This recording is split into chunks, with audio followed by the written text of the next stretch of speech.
Detroit Den 313. We are back and we are talking a game day show.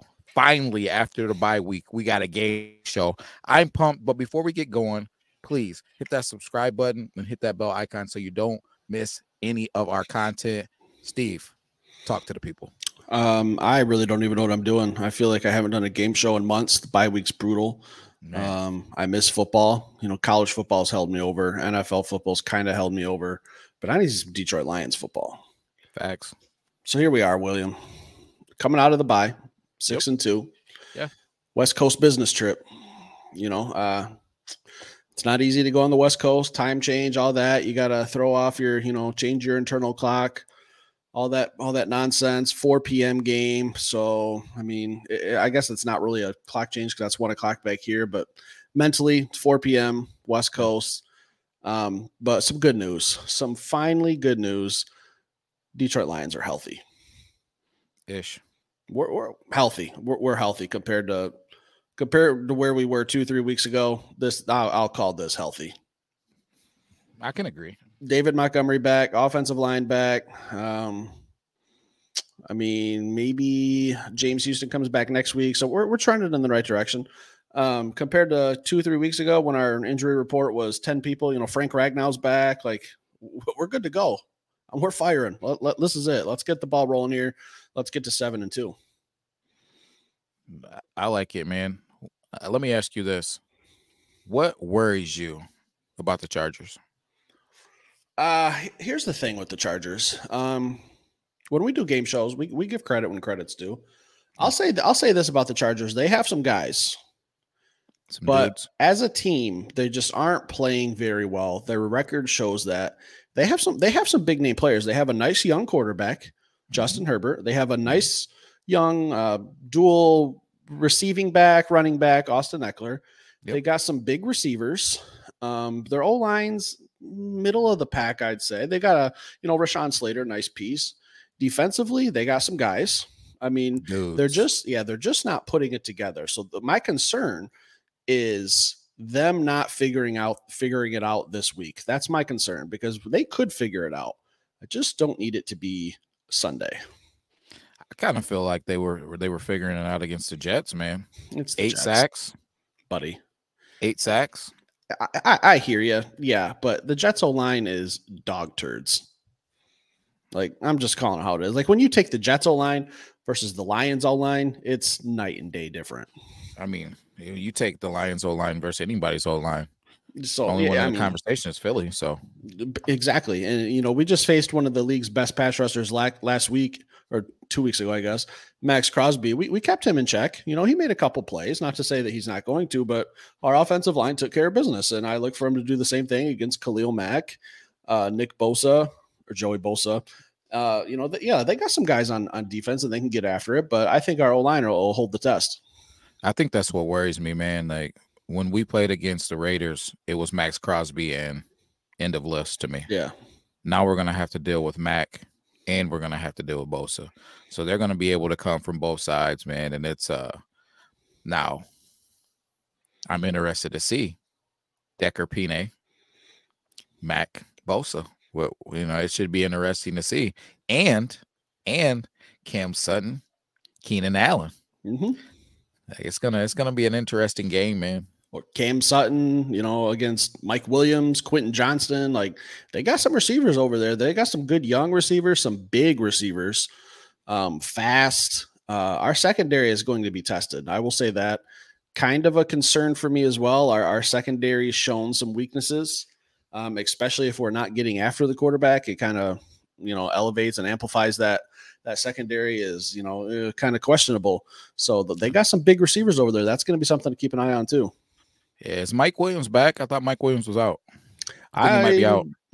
I don't know. He's hit or miss. I thought he was questionable. So I'm just assuming he's playing. Maybe I'm wrong on that one.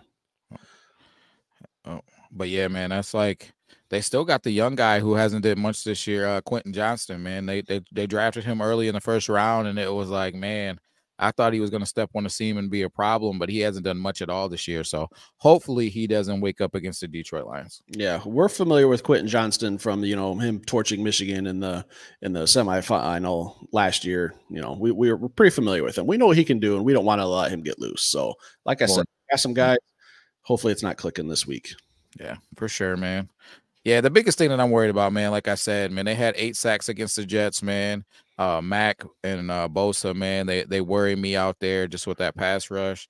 And then you got my man Derwin James, man, out there too. So it's like that defense, man, is pretty good. I could talk Asante Samuel, man, Jr. It's they got some pieces to the puzzle, man, offensively and defensively. So it's like I'm just really worried about us not having a week to where the opposite team starts clicking on all cylinders, because I feel like any week the Chargers could just flip that switch and turn a corner, man, and really do some damage. So I got a lot of respect for this team, man, going into this game, and I'm interested to see how Detroit bounces back coming off of a bye week. Would you call this maybe a trap game? I could see this being defined as a trap game, man. Like coming off of a bye week against a team that has been struggling a little bit. Herbert's got a broken finger, I believe, or something going on with his finger. Yeah, it is his opposite hand though, so it's not his throwing hand. Yeah, he's just been struggling for whatever reason, man. He hasn't had a great season thus far, man, and I just worry about us taking them lightly, or them just getting it going against us, man. Like I feel like teams are taking the Lions very seriously now, and since the league is kind of talking about them as being one of the better teams in the NFL right now, kind of like the Ravens got super hype for us, as a like kind of making it a statement game.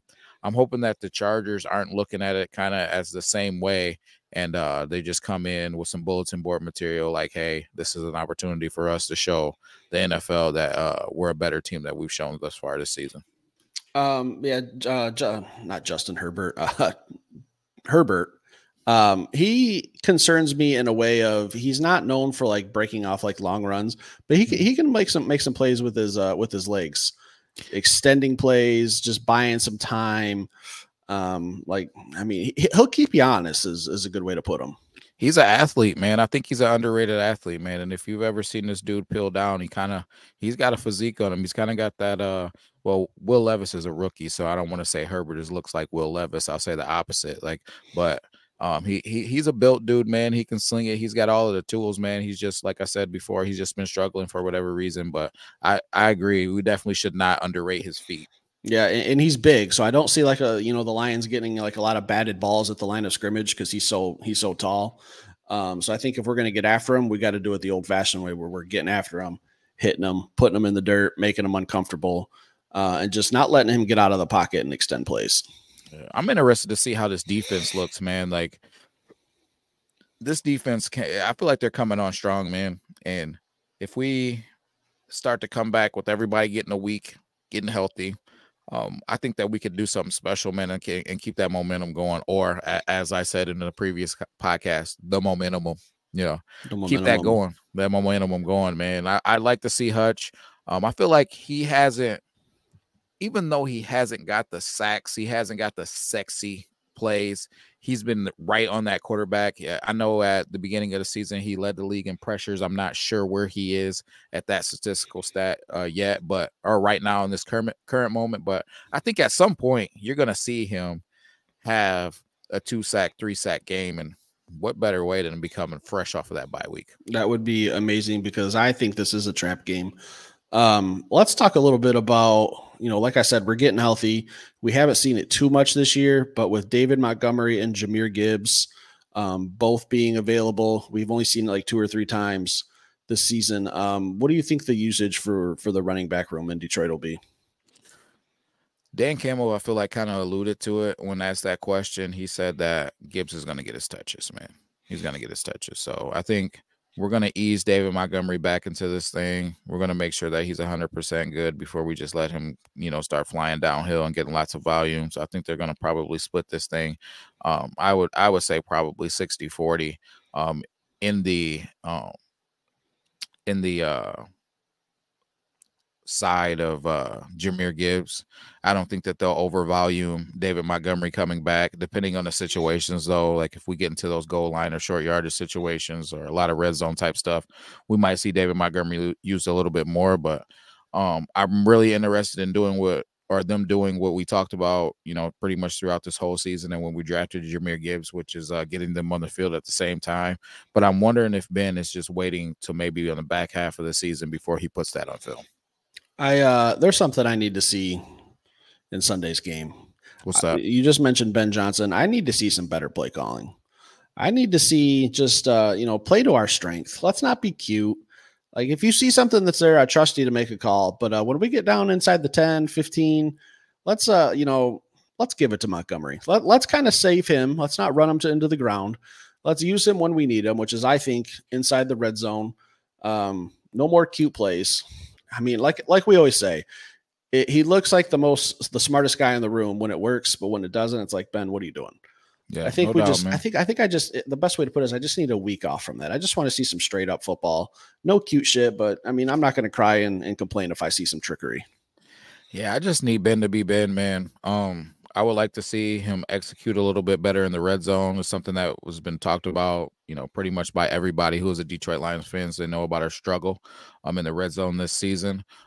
We've proved that we can move the ball just against anybody so far, but we have kind of stalled out in third quarters in the red zone. So I'm interested to see how they respond to that. I'm hoping that we can keep some things like I kind of alluded to in the back pocket for this run on the back half of the season, and only use the things that we need to use to win the game. But I am super interested to see what changes that they made to kind of capitalize in the red zone.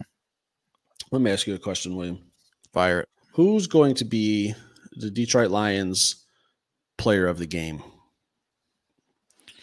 Offensive, defensive, or just we talking pure player of the game? Let's do both. I think the offensive player of the game coming back out of this bye week is hands down going to be Jared Goff. I think Jared Goff is going to get this team going. They'll be clicking on all cylinders.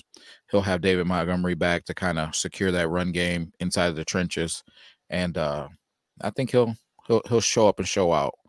Defensively, there's not going to be too many times that you ask that question that I am not going to say Aiden Hutchinson. Really? I think, yeah. That is not who I thought you were going to say. Yeah, I think it's going to be Aiden Hutchinson, man. I think he's going to impact the game. I think he always impacts the game, whether he's getting to the quarterback and getting the sacks, or he's getting the pressures, or he's demanding the double teams that's letting somebody else loose.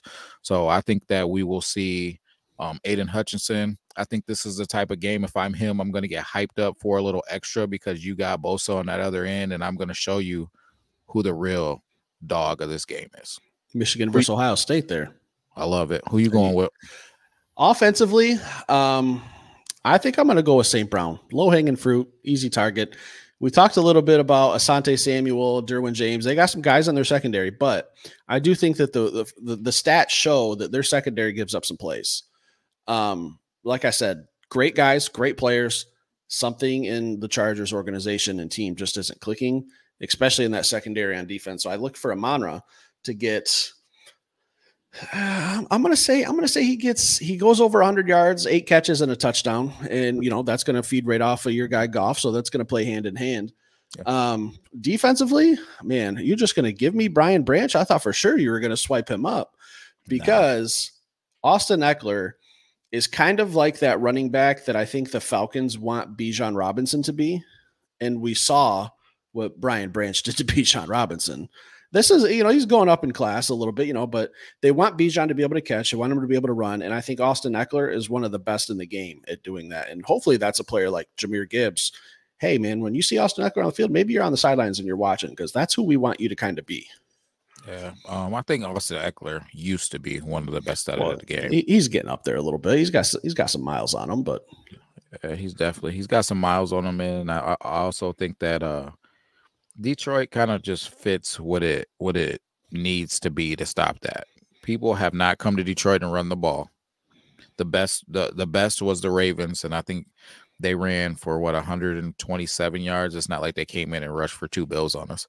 And everybody, I think the the most yards after that was, I think, one team rushed for 68, and the other was 67. So we've been stout against the run. We're going to make those guys one-dimensional. When he tries to come out of that backfield, I trust guys like Ancelotti's been absolutely playing out of his mind. Pro Bowler. Yeah, Jack. Ooh, take it easy. No, I'm not. I'm going to start hyping that train here real soon. Yeah, I don't know about Pro Bowler, but he's been playing great football. And Jack Campbell is getting better every single week. And then, like you said, you got the Brian Branches of the world floating around. And then let's not sleep on Kirby Joseph and Tracy Walker. So I just think there's dudes flying around that can run with running backs, run with tight ends. I'm looking forward to just kind of matching these guys. We always talk about rosters, man, and pulling up the roster, looking at dudes and saying, hey, our roster versus their roster, what do they got? Well, I think in this instance, the Chargers got some dudes on their roster. When it's kind of like that Miami Dolphins effect. When you look at the Miami Dolphins roster and you think to yourself, man, this team should be a Super Bowl team. But it seems like you start to get through the season and they always fall apart somehow. That's kind of how I feel about this Chargers team right now. They got some dudes. You start talking about Mack and Bosa and Eckler and Keenan Allen and Justin Herbert. The list goes on, right? Derwin. You're like, man, this is a Super Bowl caliber team. And then you really break down the thing. You're like, man, these guys are just barely 500. Like, what are we doing here? So I think the Lions need to remind them guys why they're barely 500 right out of the gate and not let them get any confidence. And then go ahead and stick a fork in them. Yeah, I mean, I remember some like NFL analysts like picking the Chargers to like at least make it as far as the AFC Championship game.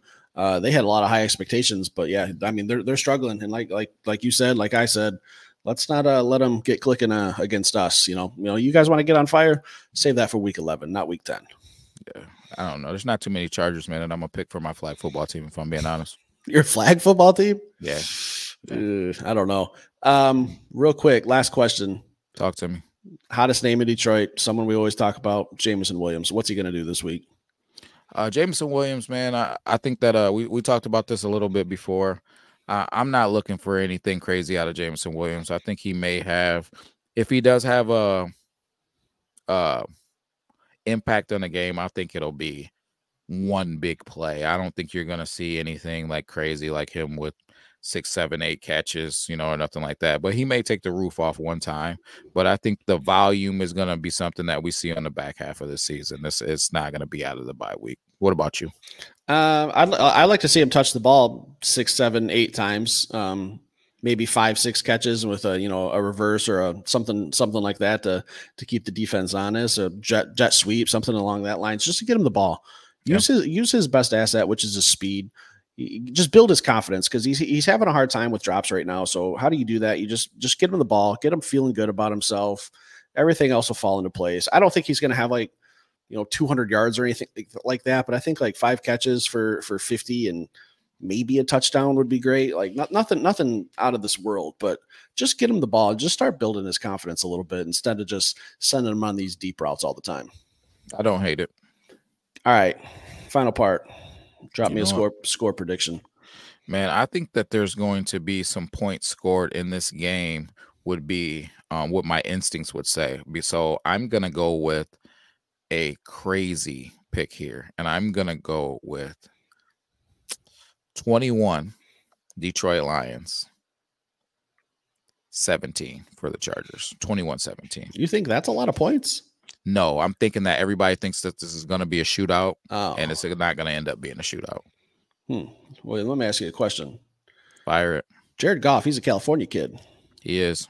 He's going to go home. He's comfortable. He likes living there. Amon-ra. Yeah, there's a couple Cali kids. At home, nice weather. Yep. No wind. I think Goff has a big game. I think St. Brown has a good game. I see it 38 Lions, 21 Chargers. I think we handle business. Healthy, clicking, give Dan Campbell 2 weeks to prepare, give the coordinators 2 weeks to prepare. Chargers are kind of on a short week. They played on Monday night. Not to say that it's a huge difference, but I think we have an advantage in that. That's my score prediction. Guys, leave a comment, leave a score prediction. We talked about a lot of stuff today. Yep. Damn near every player on the Detroit Lions, a lot of players on the Chargers. Let us know what you think. Leave a comment. If you're new to the channel, hit the subscribe button. Will, you got anything else for them? I don't. Let's get to 7-2. We'll be back talking post game. Hopefully we're talking a Lions win. I don't want to be a sad Lions fan on Sunday night. You won't. Don't worry. Peace.